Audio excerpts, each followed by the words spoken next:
Good afternoon and welcome to our final Friday lecture series of the semester.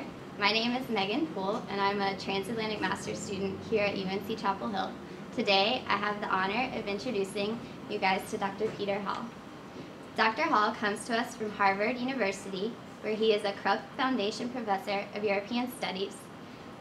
Dr. Hall is also the co-director of the Program on Successful Societies at the Canadian Institute for Advanced Research.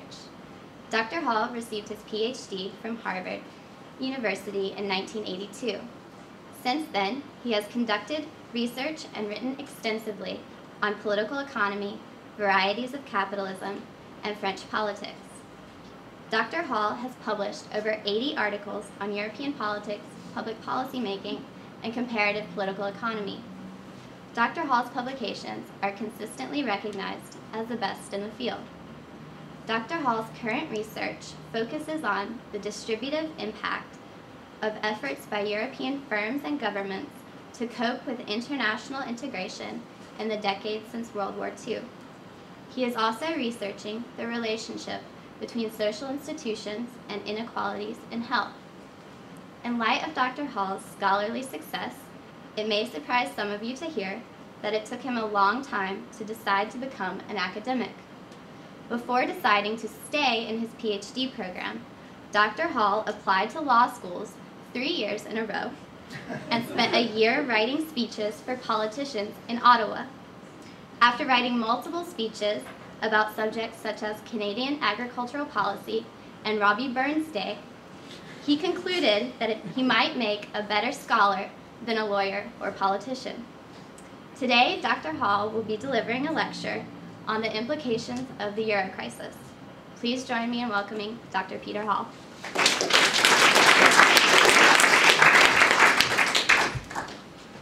Thank you very much for that nice introduction. I'm going to want the section where you say my work is the best work in the field. I'll want that in writing. So please.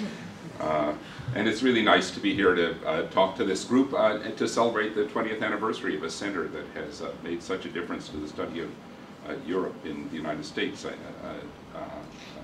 challenge that I think is a very important one, made somewhat easier by the Euro crisis, in which there's a good deal of interest. Very bad for Europe, but very good for European studies in the US. There's always a silver lining. I'm going to talk today about the origins and implications of the Euro crisis. It's a kind of long-running soap opera which is mesmerizing Europe, but it's also enormously consequential, as we all know, for millions of lives. It's having serious effects on health in Greece. Millions of people have lost their livelihood. There's a good deal at stake here. And my remarks are going to cover 3 issues. First, I'm going to return very briefly to the early 1990s when the European Monetary Union was formed. And I'm going to ask, well, how did Europe get a monetary union of this sort? Why did European policymakers think that a monetary union in this form was viable? And this issue is important and a little bit puzzling, I think, in light of contemporary commentary about the euro. Contemporary commentary about the euro has a certain Rashomon-like quality. Rashomon is a wonderful Japanese film. You should, about forgetting and forgetfulness and memory. You should see it if you haven't seen it. After many years of celebrating European Monetary Union as a great success, the financial press now treats it as such an obvious failure that it seems almost incomprehensible how it could ever have been created in the first place. So I want to ask, well, how did this happen? And here my main point will be that both EMU and the response to the recent crisis have been built on a series of myths. And this mythology poses serious dilemmas for Europe today. So that's one of the themes I'm going to strike. Second question I want to ask looks at the causes of the crisis. What are the causes of the crisis? Of course, I can't say everything that should be said about this in the time I have, but I'm going to present you with a particular perspective that is somewhat different, I think, from others you'll have heard. I'm going to draw for that perspective on a series of arguments about varieties of capitalism, because I think that perspective carries implications for how we should judge both the roots of the crisis and the initial response to it. And my overarching thesis here is going to be that both the supporters and critics of the euro, both at its inception and still today, have failed to appreciate adequately how the organization of the political economy conditions what governments can do and what they want to do. So that's the second part of it. And then thirdly, I'm going to look at the response to the crisis, and I'm going to ask what implications does this response have for the future of Europe? And that's something I'm sure we'll want to discuss even more in the time available for that. And on all of this, I'm going to try not to be too gloomy, but it's hard not to be gloomy. There are times when this crisis reminds me of an old Kurdish saying that some of you may have heard. The Kurds, of course, are that benighted people, stateless people in the center of the Middle East, so prominent in many conflicts there. They've suffered so much over the years. And the Kurds like to say, our past was tragic. Our present circumstances are catastrophic. Fortunately, we have no future. No, I don't think that really describes the situation of the euro, but my diagnosis does carry some ominous implications for what's happening in Europe today. So let's travel back in time to the early 1900s, when the groundwork for European monetary union was laid in the Maastricht Treaty of 1992. Why did the Europeans decide to enter into European monetary union? And more especially, why did the union take the institutional shape that it did? Well, I want to make 2 points about this. First, I want to suggest to you that the creation of the euro was ultimately a political act, made largely for geopolitical reasons. Now, this is a controversial view. My friend and colleague Andrew Moravchik disagrees with it completely. He sees the euro as an entirely economic endeavor. But I think that the euro was inspired in some very critical way by German reunification in 1989. So fearing a more powerful Germany, President François Mitterrand of France pressed the plan for a single currency on the German Chancellor, and in Helmut Kohl he found a more than willing interlocutor. Kohl was a committed European, even if some other actors in Germany were not. And the object really was to bind a newly powerful, newly unified Germany to Europe. But of course, it's a good case of be careful what you wish for, because what has happened is the euro has bound Europe to Germany, and that says a lot about the contemporary politics. But it's manifest today that the institutional structure, the institutional design of EMU was inadequate for the task. The Union gave no mechanism, provided no institutional mechanism for coordinating fiscal policy over the medium term, that is to say over 5 to 10 to 15 years. It vested control over monetary policy in a central bank that was independent of political control, but perhaps even more importantly, that was fixed entirely on inflation and given no authority to act as a lender of last resort in the way that many national central banks actually can. And this has, of course, been very crucial to the intensity of the crisis and the difficulties of getting out of it.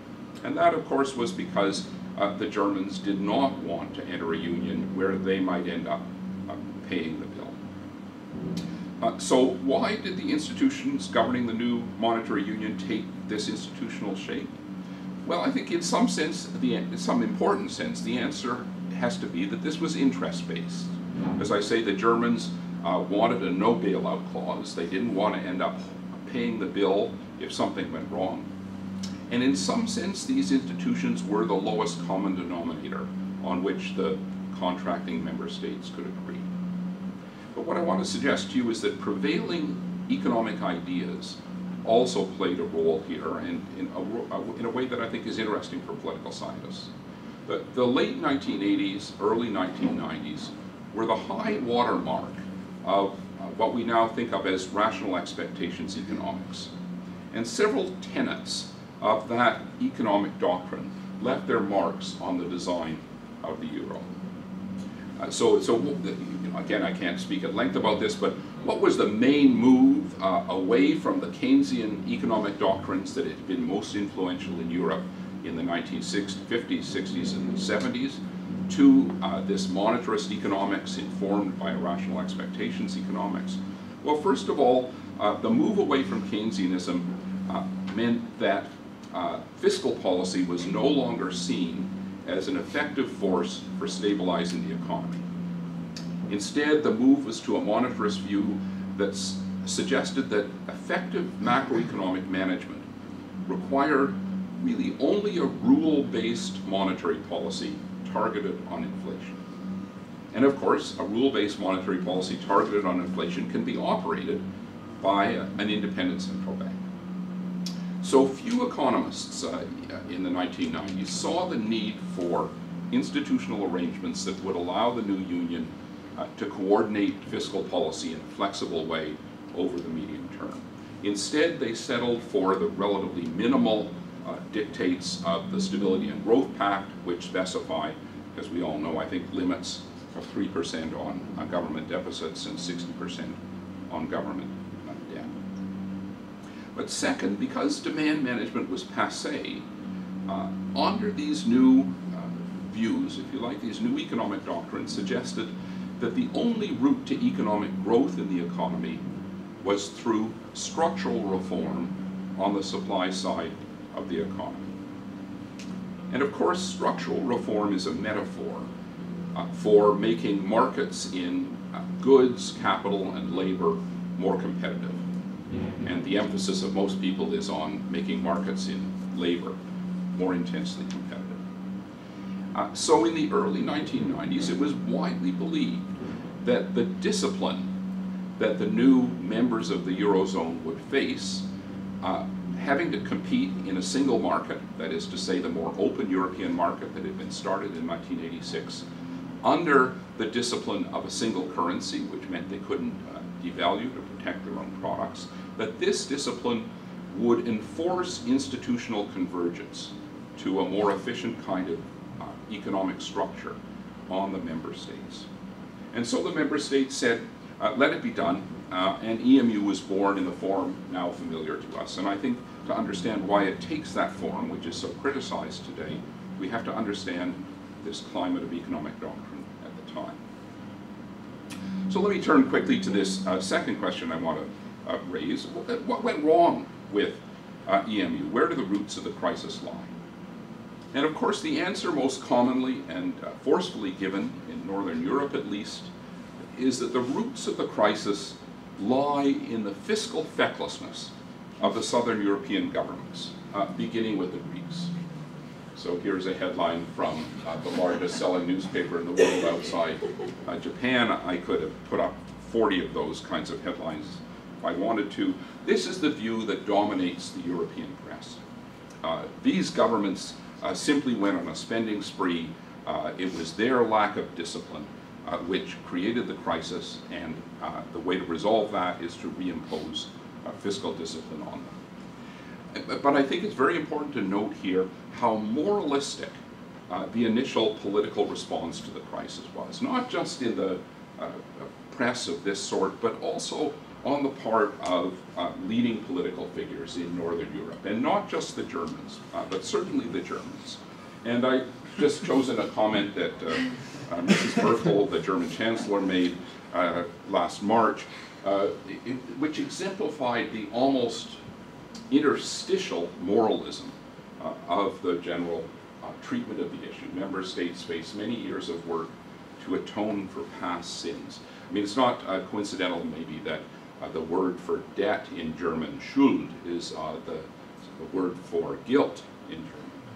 But when I last said that to somebody, they pointed out to me that the word redemption in English, which is redeeming debt, is also has similar resonances. And of course, none of that is coincidental. So of course, mistakes were made, right? Mistakes were made. They were made in the deficits and levels of debt taken on by Greece. No question about it. Mistakes were made in the decisions of the Irish government to let their banks vastly overextend their lending, And then I think a further mistake was made when, it must be said, under strong pressure from the European Central Bank, the Irish government agreed to guarantee not just the deposits in those banks, but also the bondholders of those banks.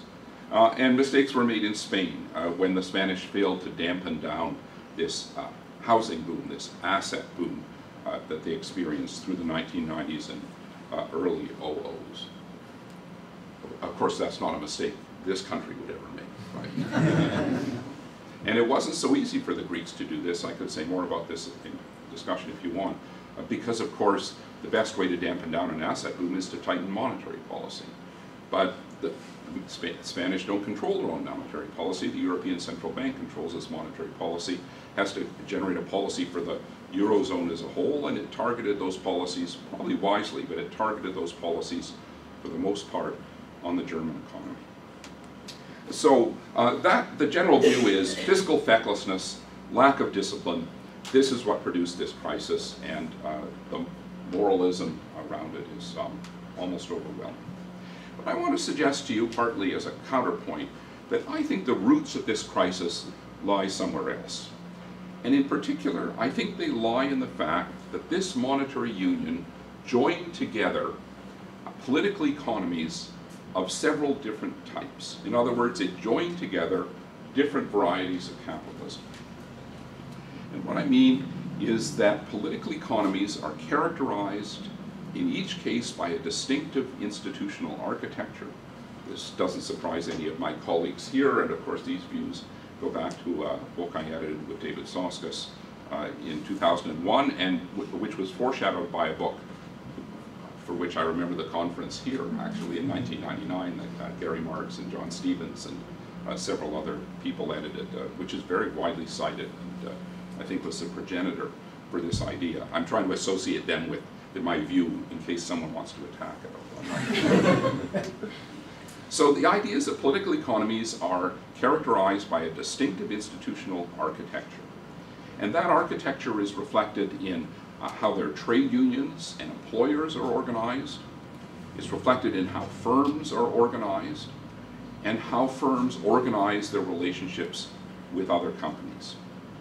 And these features of the political economy, and this is a very important point, are built up gradually over long periods of time. And they're not easily changed. And this is an argument you can read more about if you want to look at the introduction to that book.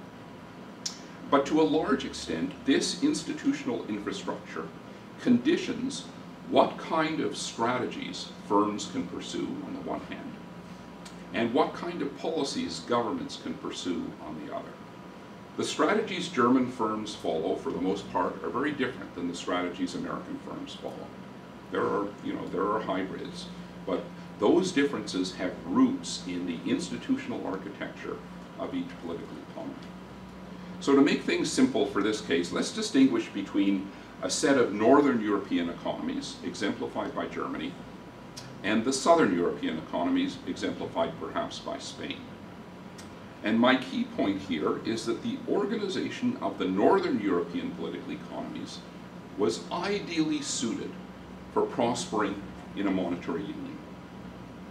Because it was conducive, a monetary union was conducive to the kind of export-led growth strategies that we find the Northern European economies well suited for. So Germany is a classic example. It has highly organized trade unions and employers associations which are capable of coordinating wages. And that means they can hold down unit labor costs. The government doesn't have to do very much. Germany has a coordinated system for skill formation, also built on the organization of unions and employers. And this system of skill formation gives its firms the capacity to produce high value-added products.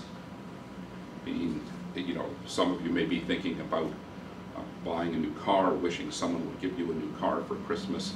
Are you in your dreams? Are you dreaming of a Seat, or are you dreaming of a Mercedes?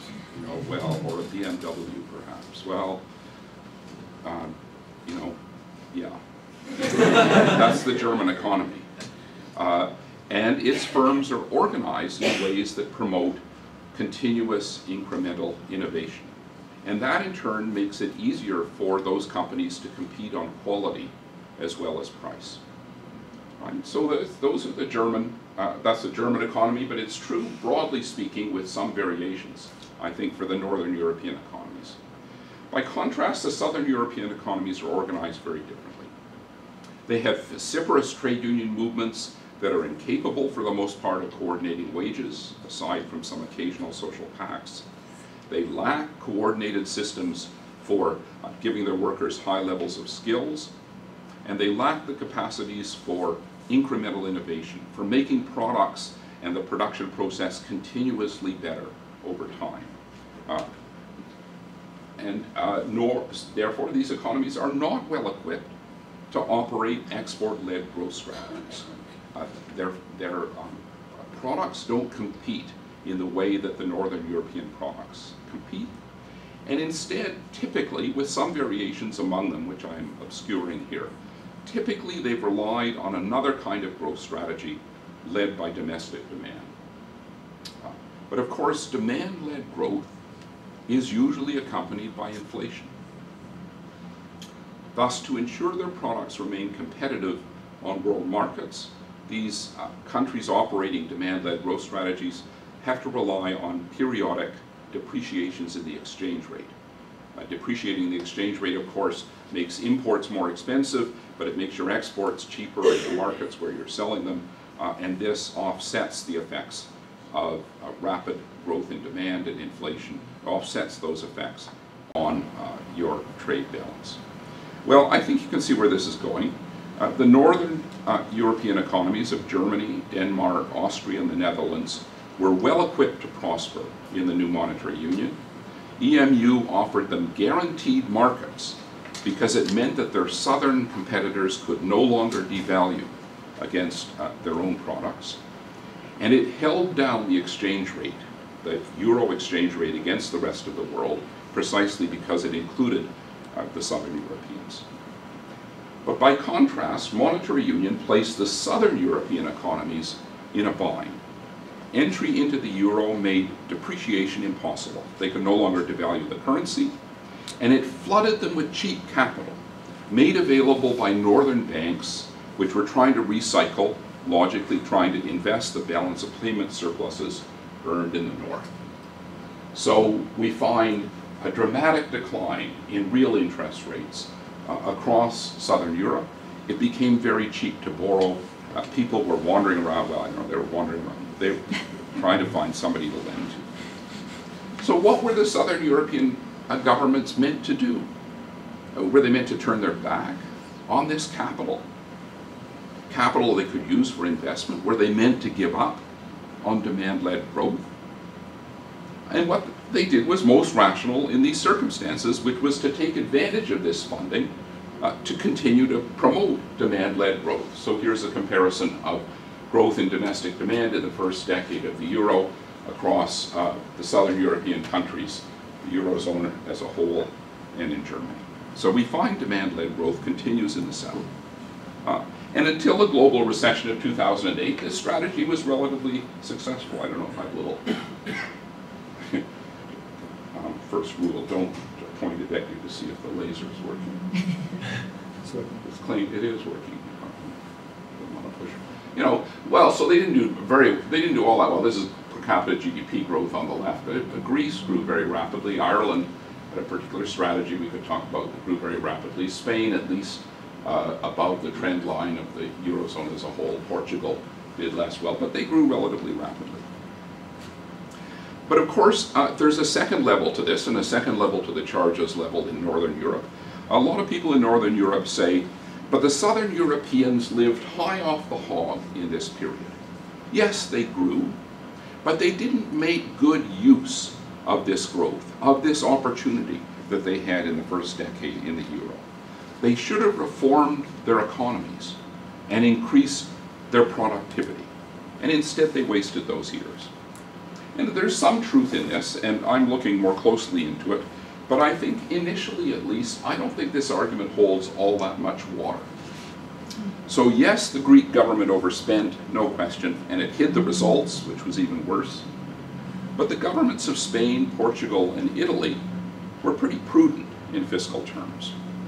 And of course, the first countries to break the rules of the Stability and Growth Pact were who else but Germany and France. And overall levels of debt and deficits, I think, were not uniformly worse in the South over this period compared to the North.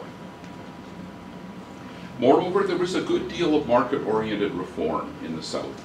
This is an OECD index for product market regulation, which measures how competitive product markets are, whether there are barriers to trade, whether there are regulatory barriers that protect firms or not.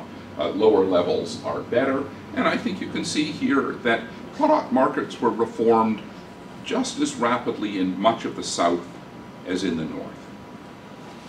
And on some measures, labor productivity, these are measures which abstract from unit labor costs, on some measures, labor productivity actually increased faster in Ireland, Greece, Portugal than in Germany. But of course, this was in a context of higher rates of inflation, and these higher rates of inflation damaged the external competitiveness of these countries' products. This is the figure that we all see when we think about the euro crisis. And one of the results of this asymmetry was the buildup of substantial current account imbalances between the North and the South. This is Greece, Ireland, Portugal, and Spain against Italy. And I think in many ways this is even more important than what we see in sovereign debt markets. In point of fact, these countries were running consistent current account deficits, while the North, Germany in particular, was running large surpluses. A lot more could be said about this, but my main point is that it takes two to tango. To blame the euro crisis on the fecklessness of the Southern Europeans is, I think, to mistake the symptoms for the cause. The more basic cause lies in the institutional asymmetries between the political economies of Northern and Southern Europe. At the time the euro was founded in the 1992, the early 1990s, there was a lot of debate about it, of course, by economists. And the big concern they had was the possibility that these economies might experience what they called asymmetrical institutional shocks. The idea being that there might be shocks to the Portuguese or Greek economies that would somehow throw them out of kilter, or conversely on the North, and the monetary union didn't contain enough stabilizing mechanisms to cope with that. And that was probably a genuine concern. But it turns out here that the real problem was not asymmetrical institutional shocks. It was, I think, asymmetrical institutions, and ultimately asymmetrical policies.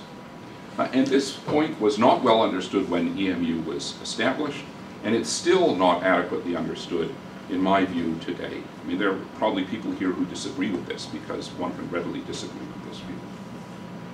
But this takes me to the third question I want to ask, in some ways the most political and interesting, which is, well, what does this response to the crisis tell us about the character of the European Union and what that might bode for the future of Europe? And here I speak very hesitantly in the presence of Lisbeth Hoog and Gary Marx, but no doubt they'll have more to say about this.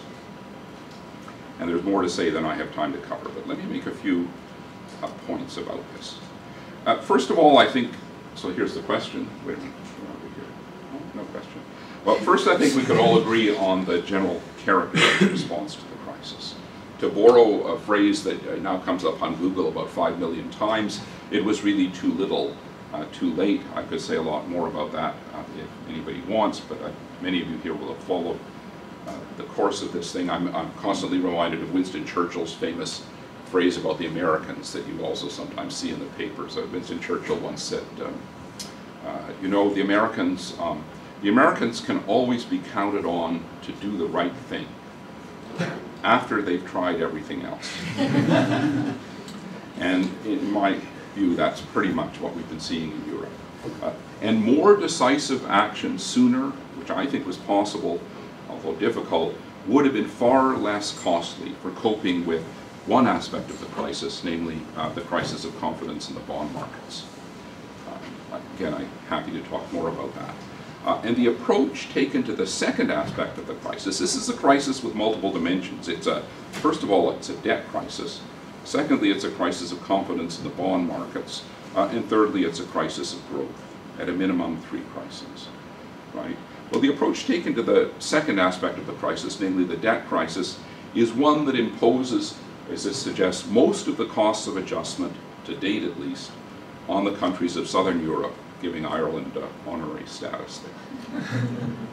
So that's too little too late. That's the first feature of the response that is striking to me. Second, one of the striking features of the response, as I see it, is that that response has been organized around a series of myths. And here I go back to the point I made at the beginning. Convenient myths. And 3 of these seem to me most prominent. The first is a myth that the crisis was caused by the fiscal fecklessness of the Southern Europeans. I already mentioned that. I already indicated why I think that is largely a myth. Prior to the global financial crisis, the Southern Europeans were in many respects doing just what they could be expected to do. A number of them were running structurally adjusted budget surpluses. The fact is that the euro crisis, this is Europe's version of the global debt crisis that we experienced also in this country. Most of the relevant borrowing, too much borrowing, but most of the relevant borrowing was in the private sector. And it was surely no more irresponsible for Southern European companies to borrow this money than it was for Northern European banks to lend them the money. Who's at fault in that kind of a lending situation? Second myth, although the creation of a European rescue fund, the EFSF, by the member states of the EU was presented as an effort to bail out the Southern European governments, in fact, what the Northern Europeans are doing with this fund and its successor are bailing out their own banks, which held and still hold vast amounts of sovereign debt. And governments would have had to bail out those banks anyway. But of course, bailing out banks is very unpopular in Germany and in many parts of Northern Europe. They do it from time to time, but it invariably produces a big political backlash. It's not that popular in this country. Much better to present this as bailing out the governments of Southern Europe, even though really Southern Europe had defaulted. The reason I think they would have let Greece go under, except they realized that a large number of, or some very small number of very large French and German banks would have gone under with Greece because of the lending they'd already done to Southern Europe. And thirdly, and I think most perniciously, the third myth, most pernicious myth, is the notion that the solution to this problem lies in structural reform. Structural reform has been the mantra of the European Union, the IMF, the OECD, but it's a mirage. It's true that making labor and product markets more intensely competitive would improve the efficiency of many economies, and certainly some of the Southern European economies, over the long run. That, I think, I'm not debating that. But structural reform is not going to revive growth in any of these economies in the short to medium term. I had a fight with Andy Moravchik about this a couple of weeks ago, which is on YouTube. You can watch it if you want. I won, but that was only because I had to go to the airport before he had a chance to respond. So it's a sort of amusing panel. But I firmly believe that this is true. Europe, and I think European officials know this. They know that structural reform is not going to generate growth in Southern Europe. But they have to they have to say that it's going to, because they don't have any alternative growth strategy, and they have to have a growth strategy. Well, what does this imply for the future of the European Union itself? Again, there's much more to be said than I can say, and I'm only going to speak for a few more minutes, but let me make one main point. If Southern Europe is to grow again, I think, that is to say within the next 2 decades, the European states have to engage in some kind of fiscal coordination over the medium term. That is to say, some kind of reflation of budgets over the medium term in both the South and the North. And that means sharing the risks associated with doing that. And there are political risks, there are economic risks. But it's striking to me how far Europe is from being able to manage that kind of strategy. And I think at least 4 impediments to it are visible. There's structural reform. First, I think the euro crisis has revealed the extent to which governments that once saw the European Union as a collective project now more often see it as an instrument for pursuing national advantage. Now, of course, the governments always use the European Union to pursue national advantage, and that's what they should be doing. And if I were a citizen of France and my government wasn't doing that, I would be very unhappy with it. But they also saw the European Union, I think, as a collective project offering more than purely sectoral gains. And so I think the most notable feature of the response to this crisis has been the extent to which every step of it has been bitterly contested by each of the member states, seeking to minimize its own risks and maximize its own gains. And that extends not just to the member states, but also to this prominent pas de deux between the European Central Bank and the member governments. In each case, each actor wants somebody else to bear the risks associated with an adjustment strategy. So I wonder, and I worry a little bit, whether this crisis marks something of a qualitative change such that the notion of the European Union as a collective project is on the wane and may be very difficult to revive. Second, this crisis has revealed the limits of European solidarity. Social solidarity is an important concept in Europe. I'm sure all of you in this room know that. In many ways, the concept of social solidarity provides the normative foundations for the generous welfare states that Europe has. And Europeans are, as I know certainly, are fond of criticizing Americans for treating social policy as if it were a form of charity, going to the undeserving poor. No, it's a matter of social solidarity. Well, in this context, the rhetoric of the euro crisis, I think, is revealing. I mean, across Northern Europe, politicians and the media present support for Southern Europe as a form of charity, going to the undeserving poor, these feckless, lazy Greeks, rather than as a reflection of some deeper European solidarity.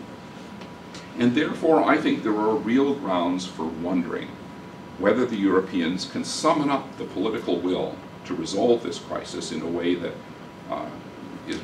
generates growth as opposed to misery for another decade, let alone the political will to advance European integration further. Third, I think the politicians of Northern Europe have to some extent been hoisted on their own petard, blown, as Shakespeare would say, blown up by their own bomb.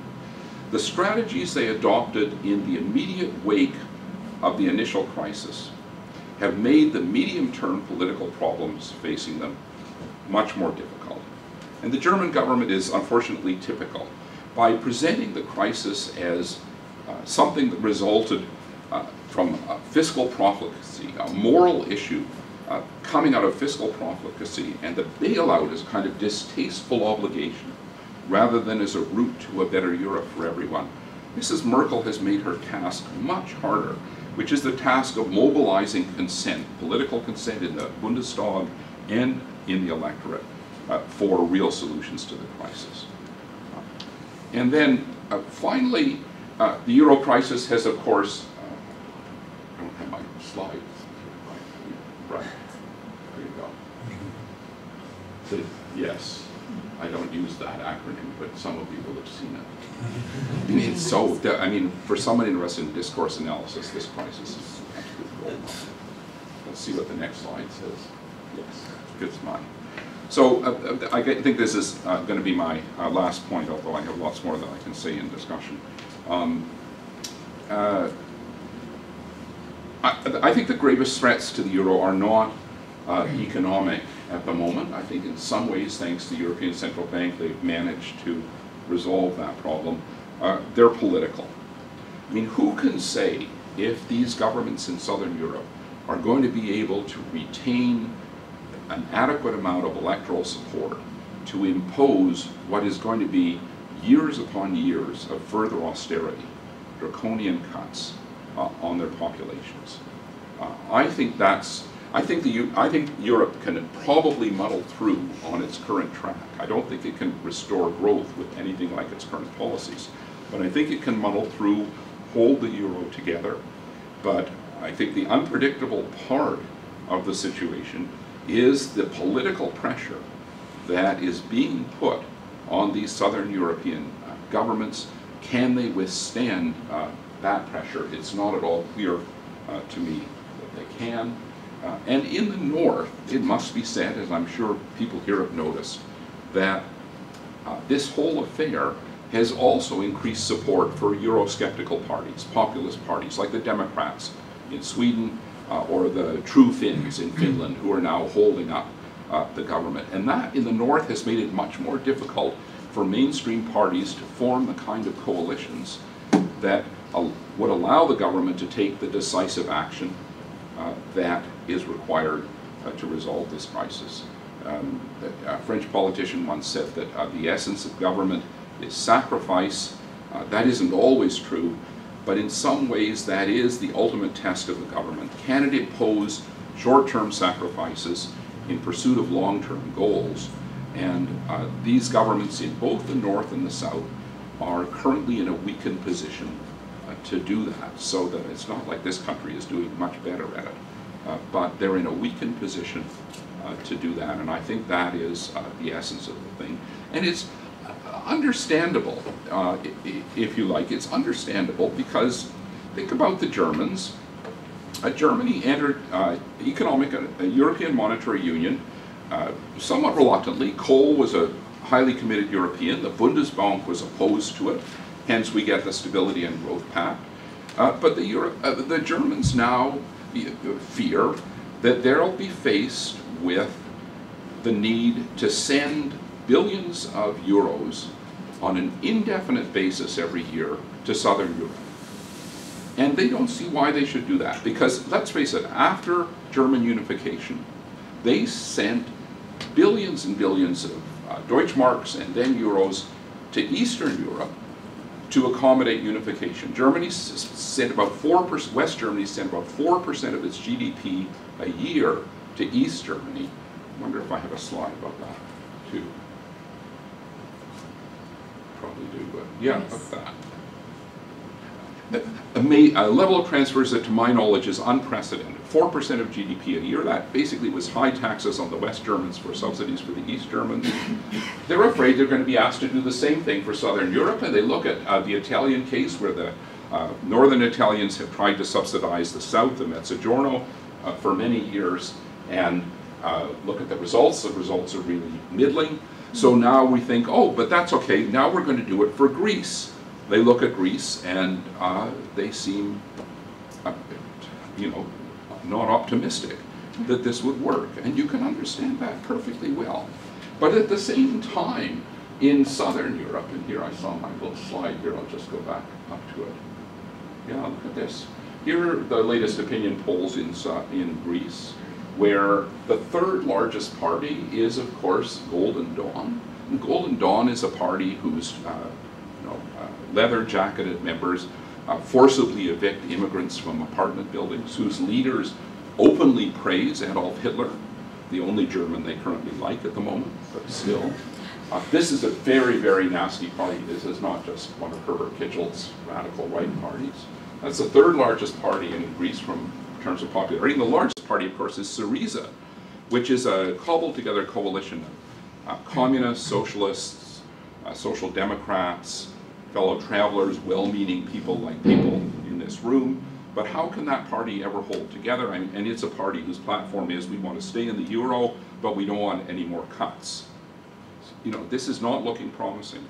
So how do we get out of this situation? Well, I think that we can sort of muddle along and resolve, thanks to the European Central Bank, the crisis in the bond markets, and we can talk about that. But what about, and the debt crisis? Well, they're beginning to cope with the debt crisis in ways that I think are anemic, but given enough time to work, may work. That is to say, They're gradually writing down the debt. Notice, I mean, it's a classic, it's so classic. So the Troika have just agreed that what the Greeks should do is force the few private holders of their bonds to take a large cut on those bonds, redeem the remaining bonds. I'm not sure this, I don't think it's going to work probably, but redeem the remaining bonds at something like 30% of face value. Well, that's what you need to do in a debt crisis. You need somebody has to take losses, so let those people take losses. But the Troika doesn't want Greece to write down at all. It doesn't want any write downs on the official debt, which is now about 80%, 80 to 85% of the debt that Greece owes is held by the IMF and the European Central Bank and the European structural funds and the like. And so far they don't want to see any of that. So they're moving on the debt crisis, but I do not see how they can solve the growth crisis without some kind of coordinated reflation. And this is, I guess, the point on which I'll close. So can they get, under what circumstances could they get coordinated reflation? And here I think one has to return back to the European Union and the character of the European Union. Again, I say this advisedly, present company. But I think that integration in the European Union has ultimately depended on the capacity of its leaders to present the next step as a positive sum step, namely something that might impose short-term costs on some, but offers long-term gains for every member. So, and the EU succeeds when it can be seen as a positive sum project. Now the problem with the euro crisis is that it looks zero sum. It looks like somebody is going to have to pay the costs of adjustment while somebody else does not. That's the big problem. So if that analysis is correct, then what kind of solution could we expect to the growth problem? Well, the only thing I can see is this. I think that if the situation in the north becomes worse enough, as it might, because rates of growth in the north are being dragged down by rates of growth in the south, if the situation in the north becomes worse enough, then some kind of coordinated reflation. It might be possible for Mrs. Merkel and her colleagues to present some kind of coordinated reflation as something that would be in the interest of Germany and the Netherlands and Finland, as well as Portugal, Spain, Ireland, and Greece. But unfortunately, that scenario requires things to get somewhat worse before we have this small prospect that they might get better. So thank you very much for your attention.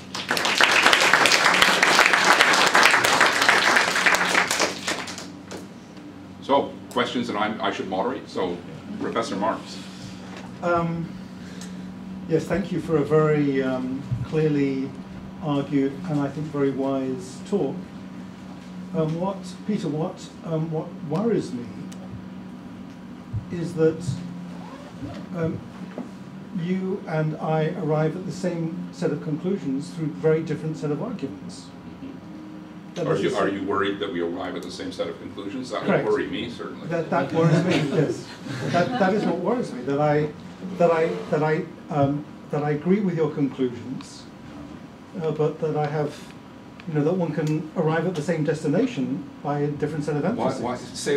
I don't know. I know there isn't too much time. Well, But say a little bit about why your arguments are. The different set of emphases begin with the clash between functionality and politics. Politics represented by the diversity of community and the mobilizer. You had the graph on the right, so they're not totally different. Yeah. And then you go from there to the constraints on redistribution, and the well-known literature actually part of it comes from Canada, about the extent to which a diversity of community, different sense of a lack of shared fate, right, enormously constrains the willingness, the legitimacy of a redistribution. Right. So you kind of get there, you begin with varieties of capitalism. I would kind of begin there with a kind of a scale and community argument, but the destination is the same. Yeah. And so, if you want to kind of measure the robustness of an argument by the diversity of the intellectual bases, then, but I have one substantive query, and that is a kind of a conventionalist or a neoclassical economist might take the view that, well, you have a variety between, say, the Greek or the Southern model and the Northern European model. Mm-hmm. But are these simply two varieties of things that work, or is in fact the Southern model inferior? Yeah. I mean, that would be the kind of the line, and that, sure, these have different institutional bases, they are two varieties, Yeah. but, one was doomed to fail in other contexts beyond European integration and monetary union. Yeah, that's a great question. I'll say something about it, and then I'll just say a word about our conflicting paths to the same route. Yes, this is the 64,000 euro question, at least in my mind at the moment, which is, given, if you think what I think about the character of the Southern European economies, is there a successful growth path for them, period? And more in a slightly more complicated way, is there a successful growth path inside the Eurozone? Or would they be better off outside the Eurozone? I sent a version of the paper that I think some of people in this group got. You guys asked me for a paper, and it got circulated. I sent it to Wendy Carlin, my friend, our mutual friend, the economist in London. And she gave me a couple of very useful comments, and then she wrote back and said, so let's write a paper about why the Southern European economies have to leave the Eurozone.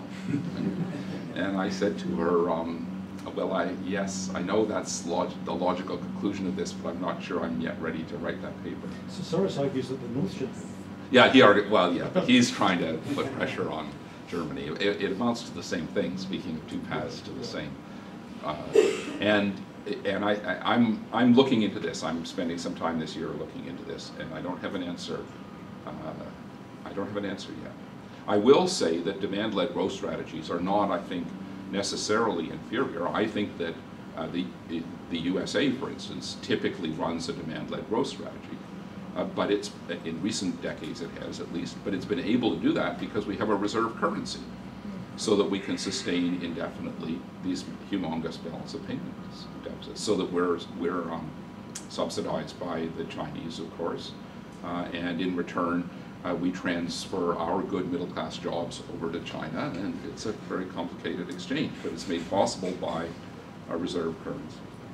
On the roots, let me pose we'll get other people in here, so I don't want to prolong this, but let me say that your comment speaks to another open question in my mind, which is, so the Europeans are having trouble doing this. They're having trouble getting their act together, taking the steps that could be taken, I think, to move out of this crisis in more rapid fashion. That is to say, I do not think the economic problems are ultimately entirely intractable. There are serious economic problems. Ultimately, this is a political. The problems are ultimately political. EMU was a political construction at the outset, and the solution to this crisis ultimately turns on politics. And then the question is, what kind of politics? And here's where your comment really makes me think, Gary. So you could think about that politics in two different ways. You might think of that politics in terms of social solidarity, so that what is really required is some notion, you use the term community of fate. It's only going to be resolved if Europeans as a whole think of themselves as being members of some shared community of fate, some kind of social solidarity, and that's the precondition for the sort of policy measures on which we might agree as being desirable. The other way to look at it, though, would be to say that is always going to be elusive. And what social solidarity is always going to be skin deep. And therefore, the solution lies in conflicts of interest and the situation reaching a state in which even the northern countries can see that it's in their interest to rescue the South. And those, it seems to me, to be the two, they're not mutually exclusive, but I think that's what the nice thing your comment draws out. There are two ways to think about the route forward. And if you've got less of one, maybe you need more on the other. So we should get some other people in here. Yeah, yes. Yeah, I agree with most of what you said, but I think it's a negative sum, actually, problem rather than just zero. However, I would like to offer a different perspective on the causes a little bit. There's certainly an asymmetry behind the causes, but I think it's more of an asymmetry of policies than it was an asymmetry of institutions. The French thought that they were getting a seat at the table to help set the interest rate, to make them share the control of monetary policy. They thought they were wresting that away from the Germans. But it turns out that the Germans insisted on keeping a separate policy because of what they did with wages. And your graph on the real exchange rate showed that very dramatically. They chose a different path of wages to the rest of Europe, particularly Southern Europe. And that meant that they're still in control of monetary policy. They thought they were having to give it up, but they wound up still in control. And they're now making everybody dance to their tune. So they're still in, why are they still in control of monetary policy? Because they're setting the price path that the rest of the countries have to follow at a lower level than the 2% target for that overall Europe is aiming at. That's eminently arguable. That's eminently arguable, and it allows me to make another point that I'm just looking to see if I brought slides on this. Yes. So this is not exactly your point, but it's very close to it. Would be an elaboration of it that I think is really interesting for political scientists in particular. So, and we can add it to another. So there's the can they get the interests aligned route to solution. There's the can they summon up the social solidarity route to solution. There's a third path, which is can they get a common diagnosis of the problem? Because to my mind, this is one of the central features of the contemporary juncture. It's very striking to me that almost everyone relevant to this situation in Europe says the solution lies in more Europe. You know, and that's Mrs. Merkel's phrase, we need more Europe, right? But there is no consensus whatsoever about what more Europe means, right? And so for Mrs. Merkel, that means more Europe means a fiscal compact which enshrines a budgetary balance in constitutions, and it means, if necessary, the EU taking control of member state governments who happen to run deficits, right? Whereas more Europe means something quite different for the French. Now, why is this? And just to not be long about this, there are a variety of reasons for this, of course, but it goes back to long-standing differences in the way in which economists in these countries, and therefore policymakers, think about economic policy. So part of the problem is there isn't even a common diagnosis of the problem.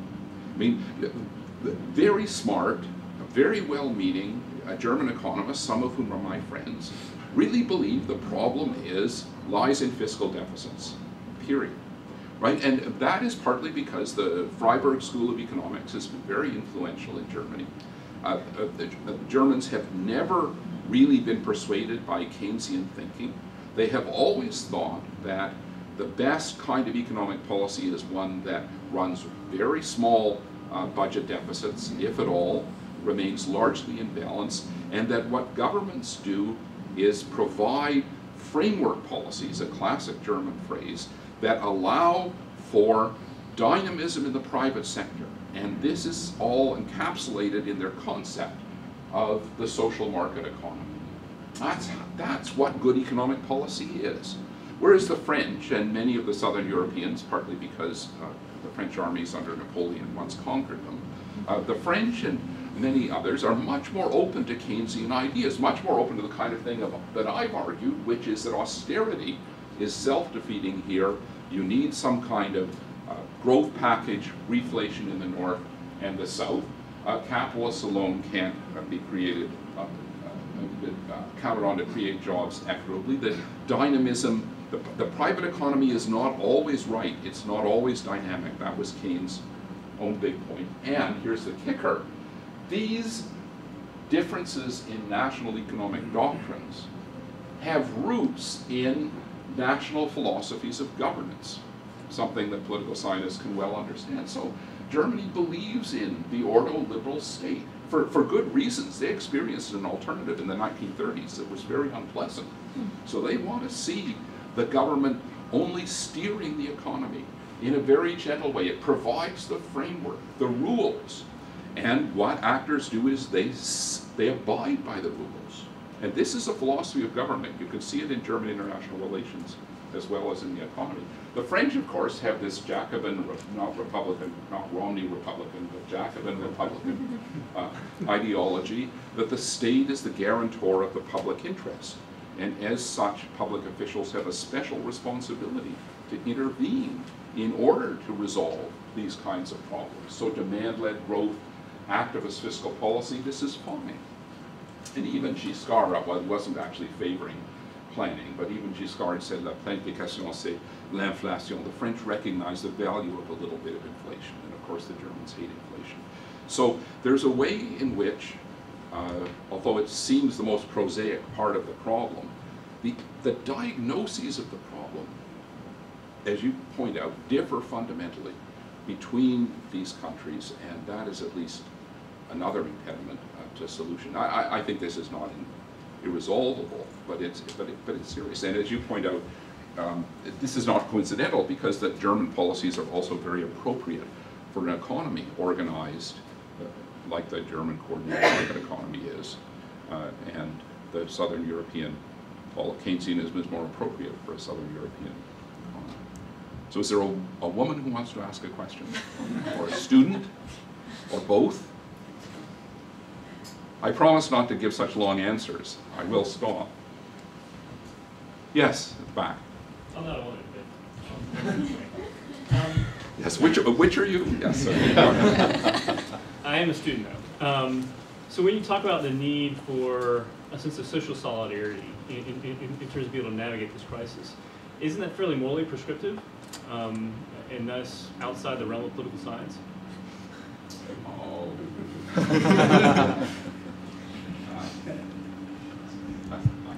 I'm only flinching when the camera's pointed at you. Well,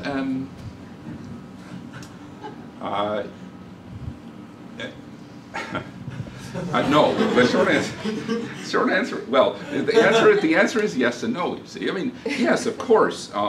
That social solidarity, in the sense that I use it, is something that has to do with norms. It's a normative order. You know, how much responsibility do I feel for you? What do we think we owe one another here? You can view that as, in relatively non-moral terms, as sociologists sometimes do, as modes of appropriateness. What is it appropriate for me? It would not be appropriate for me to sit on his lap, for instance. You know, we all know that. I hope you know that too. But so you can view that in non-moral terms. But typically these things involve moral solidarity. So yes, of course, in that sense, yes, this is about the morality of Europe. There's no question about it. It's a question about moral solidarity. But political scientists and other social scientists have to be able to talk about those kinds of phenomena, because they're real phenomena in the world, without necessarily taking sides, right? And so just because I think that one dimension of this crisis follows from the limits to European social solidarity doesn't mean that I'm somehow endorsing social solidarity. No, you know, I mean, I actually am. Well, it depends what one means by social solidarity. I'm in favor of some forms of it. Yeah. Do you see my point? Right. It's kind of difficult, I think, to kind of figure out where exactly the line is between taking off the political science hat and putting on the political philosopher hat. Oh, but political philosophy is okay. I mean, what you don't want to do, well, what I don't want to do, although there are people who do want to do it and there are arguments for it, is I'm a positivist. I want to remain relatively objective, mainly because I want to make sure as best I can, I'm seeing the world in the terms it really exists in instead of through my rose-colored glasses. So I'm in favor of that kind of approach. even if it's never fully attainable. We know it's never fully attainable, right? So I'm in favor of that. But that doesn't mean that we can't think about philosophical issues, and it doesn't mean we can't talk about the emotional dimensions of politics or issues of social justice. I mean, you don't have to believe in social justice to talk about issues of social justice, and I'd like to do so in ways that someone would accept regardless of their political views. That's partly why I tried to say the Germans have a very reasonable position here. This is why the crisis is so difficult. The Germans have a very reasonable... I presented my overall talk. I presented a talk which suggested that they're blaming the Southern Europeans too much for the crisis, that the roots of the crisis, that the Southern Europeans should not... The roots of the crisis lie in something other than fiscal profligacy, some kind of moral failing. On the other hand, I tried to say just a few minutes ago that the Germans have a very reasonable position. Having spent a decade sending 4% of GDP to Eastern Europe, why should they spend another 2 decades doing that for Southern Europe? That's a perfectly reasonable position, and that's the dilemma. The dilemma is both positions are really quite reasonable. Yeah. As a woman, I was wondering. I wonder if you could unpack some of the domestic politics here in places like Germany or in Southern Europe, because it sounds, when you talk about institutional asymmetries, right? It's sort of, and this is how it is in Germany. This is how it's for German firms. This is how it is for these Italian firms. But if you look at the more recent work on trade politics, right? People are going toward this kind of new trade theory, right? Not all firms are the same. It's only the most efficient firms that engage in exporting or that make foreign direct investment, right? And so it begins to be a story that is about firm heterogeneity, right? Mm-hmm. Even within sectors, mm-hmm. right? So some firms in some sectors in some countries are very efficient. They benefit from this export-led strategy. Others wouldn't. And that makes me wonder whether there's any possibility for some kind of cross-national coalition, right, based on sort of, those firms that win from export-led versus demand-side strategies, or if it really is as monolithic as it sounds in terms of what the Germans want versus what the Gips or the Pigs or whoever they are want. Mm-hmm. Well, your fundamental point is surely correct, which is that the positions taken inside each country are not monolithic. So that is absolutely correct. I mean, I've talked to Greeks who more or less say, well, we're getting what we deserved, and what we have to the Troika has to hang on because we have to have these reforms. And I've talked to Greeks who have a very different view and say this is unfair, for instance.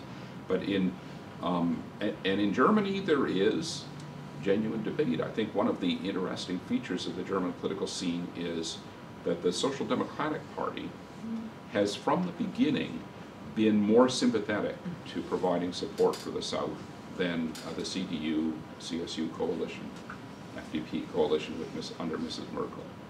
And that offers me some rays of hope because that suggests, it makes me think Mrs. Merkel's likely to be reelected.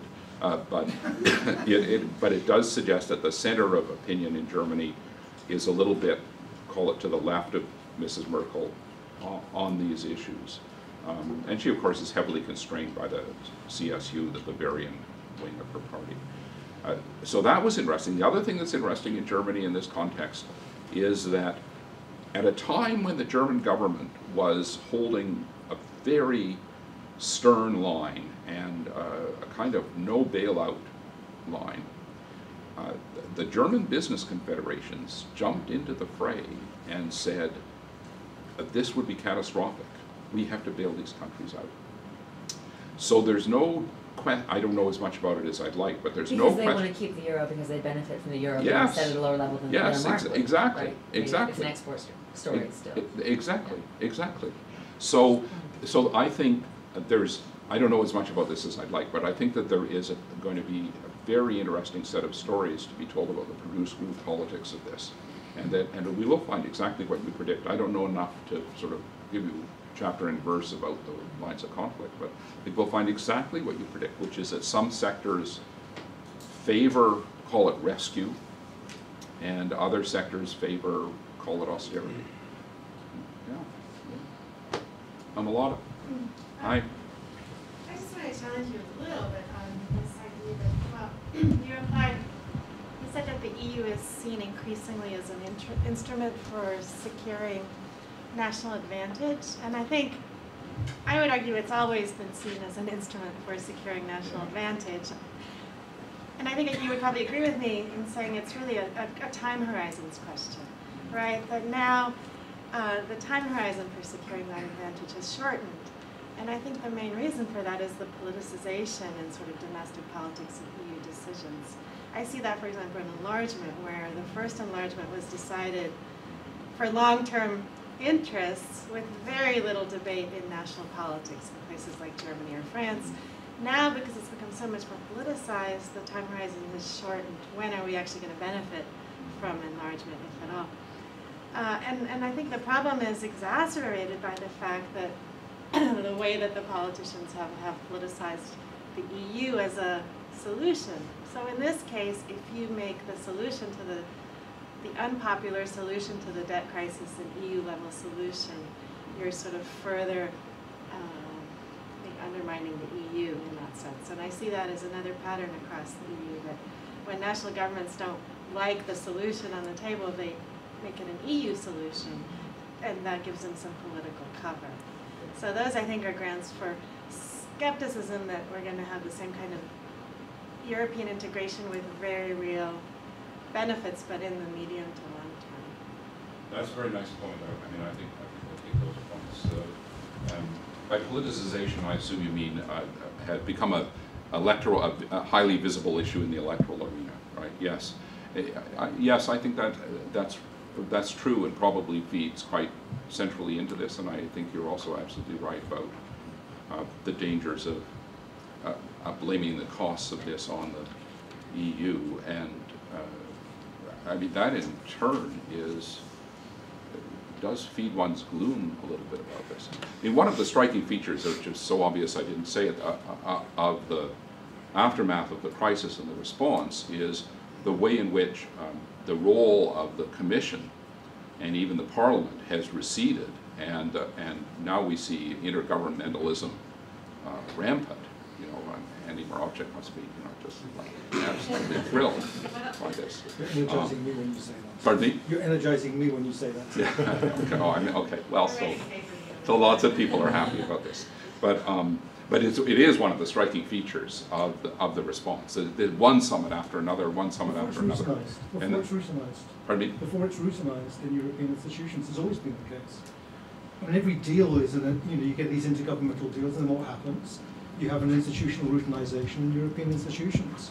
And so are you saying that that this crisis doesn't mark a change in the way the EU is conducting itself? Well, I think it does, but I think there is a pattern that one would have to evaluate that against, and that is if you were to look. So you showed two leaders there in terms of EMU, yeah. Right? I mean, that was a deal chiefly between Kohl and Mitterrand. Yeah. But what happens historically is that you get these deals and then they're routinized in European institutions. Fair enough.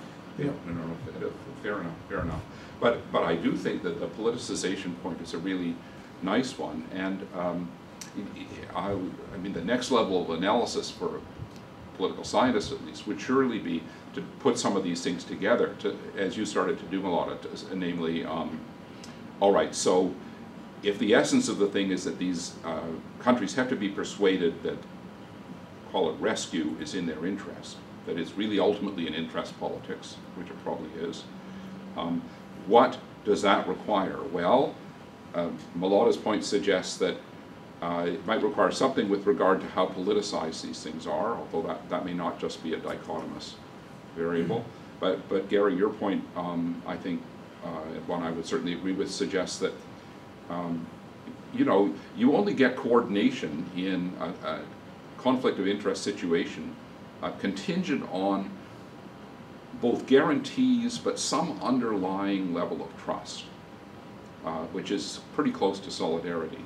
And so what I would be concerned about is that this bitter conflict that has been associated with the staggering from one semi-solution to another semi-solution to another semi-solution is eroding these levels of trust, which are ultimately necessary for the rescue, because the rescue is going to require member states to take risks. You know, the fiscal compact is presented, which is meant to be the solution here. It's one view of more Europe. That is to say, all governments will enshrine budgetary balance in their constitution. This is exactly the opposite, of course, of what Europe needs. But it's attractive because it's simple. It's simple to police. Right? It doesn't require, whereas a more flexible coordination over time requires elements of trust. I'm going to take this move on the assumption that you're going to take this move, and you in turn, you know, and that I worry about, the decline in trust. So yes, Lisbeth. Fascinating. Thank you so much, Peter. I think at some point you'll have to kind of figure out whether you want to boldly think through the implications of your varieties of capitalism implementation.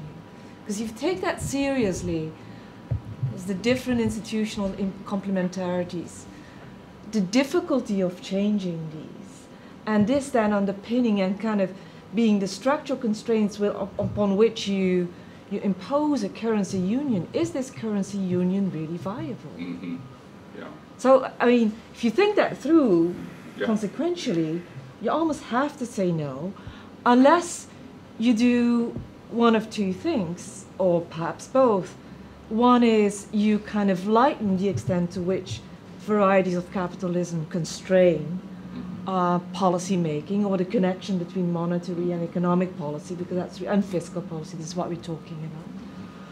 Or two, probably, you kind of balance off, you have the varieties of capitalism, the kind of national kind of constraints, with the divergence or the differences of positions and interests behind it that you find within these national constraints. And then you can think of different coalitions, cross-national coalitions that at least for a while may prevail and either kind of lead to an austerity-led kind of dominance that's territorially bad for part of the currency union, but territorially reasonably good for the rest. But at other times in political history can lead to a more growth-led coalition that will then create different winners and losers at particular times. So you kind of muddle through because you have these divergent interests and both national and cross-national coalition formation. But you know, purely the varieties of capitalism line, which I find very convincing, but the implications of it are pretty dire for the currency union. I agree. It's a good point. It's a good point, Lisbeth. And as I said, I'm trying to think it through because it has occurred to me. What is the viable growth path for the Southern European economies? Now, they're all different. You know, and maybe I should emphasize that point. I treated them as similar. Ireland is very different in terms of its strategy. It has an exporting capacity. It's built an exporting capacity on this very peculiar kind of social pact with Labour, which many people are critical of because it's been a social pact without social benefits, so to speak, in which governments have traded essentially tax relief for wage restraint. And it, of course, broke down in 2008, 2009 in the wake of the global financial crisis. But the Irish have a growth model of a very distinctive sort, which involves attracting foreign investment and then exporting. And it was very successful for a period. The question is, can it be again? But Spain, I think, is a relatively strong economy. Spain now has an export surplus, even in the wake of this crisis. That's partly because nobody can afford to import anything. But Spain, I think, has real capacities as an economy. It's a site for automobile production. I think that Catalonia, of course, thinks it's so good that it should go it alone. But I think Spain has the potential to move to the kind of high value-added production and knowledge-intensive economy that I think is probably the future for the OECD countries. So there you're introducing a third line, which is actually interesting, and I forgot to mention. I mean, the varieties, kind of capitalism you have may be more flexible in the long run. It might be possible to Yes. to change more than we have envisaged Yes, so far. yes, yes. Which was part what the Lisbon process was trying to do. Most people would say not very Yeah. successful. Yeah. Yeah, except that. Yes, yeah, absolutely right. Absolutely right. And it means that I have to stretch, and I'm happily stretching the brides of capitalism thing. I'm not trying to, you know, I'm not reading from the Old Testament. I'm trying to write the New Testament. But the problem is that there is a school of thought out there, a very powerful school of thought full of very smart people who have a solution, and their solution is structural reform. So that you destroy unions, you make labor markets entirely competitive, you remove any kind of barriers to trade in any kind of professions, whether it be taxi drivers or notaries, and that'll revive the economy. And it's not a silly position, it's a very viable position. And I think for me the question is there an alternative to that? And if so, what does it look like? I know what I believe I know what it looks like for Northern Europe, and I think that some of the Nordic countries and Germany and some of the other European countries, Austria, have been operating it fairly effectively with variations. I'm not claiming the Nordics are identical to the continental countries. But what I don't know is, what does that alternative look like for Southern Europe? I mean, it may be that it isn't there.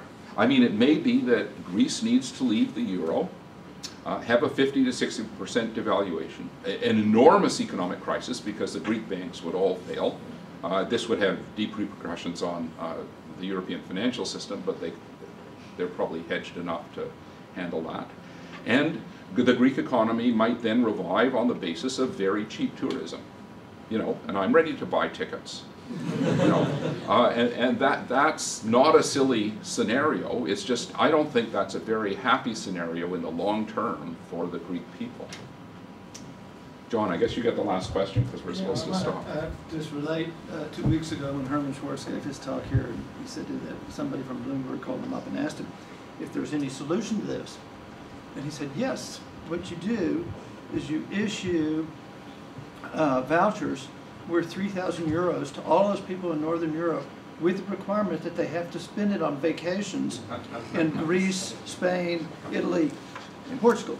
He said that would work. Did Bloomberg publish that? More seriously, just in response to Lisbeth, there's two parts of Peter's explanation. The other part of the explanation is the change in economic philosophy across the whole OECD world, everything, right? To the rational expectation stuff of the early 90s. Let's remember it was a German who said 5% inflation is better than 5% unemployment. And nobody says that anymore. The inflation targets, now of course it would have actually aggravated the situation in the periphery to have such high inflation targets because they were being overstimulated in the first place. But if you're talking about stimulation of the European economy, one of the things they just got to get rid of is these really incredibly low inflation targets, right? And so, anyway, part of your story, they were CMEs before they changed economic philosophy. Now, there's certain continuities in German, but the Nordics really, they didn't have this, they weren't Germans. I mean, they ran budget surpluses, but otherwise they were Keynesian. Yes. Yes. They were not ordo liberals, that's for That's sure. right. No, that's right. And one could carry on this. This is a rather crude slide. One could carry on this analysis in quite interesting ways because there's a very distinct, as we all know very well, there's a very distinctive Nordic economic doctrine, which I think probably is linked to philosophies of governance. Yeah. But they're not in the Eurozone. The Nordic Nordic, you know, but then of course someone will tell me that, well, no, I should never put Denmark, Sweden, Finland, Norway in the same box. So I think that we should stop, right? Who's in charge here? I'm happy to go on at any length. 1:30 and your lunch reservation is in a few minutes, so. Let's go for lunch. We could run again. Thanks very much.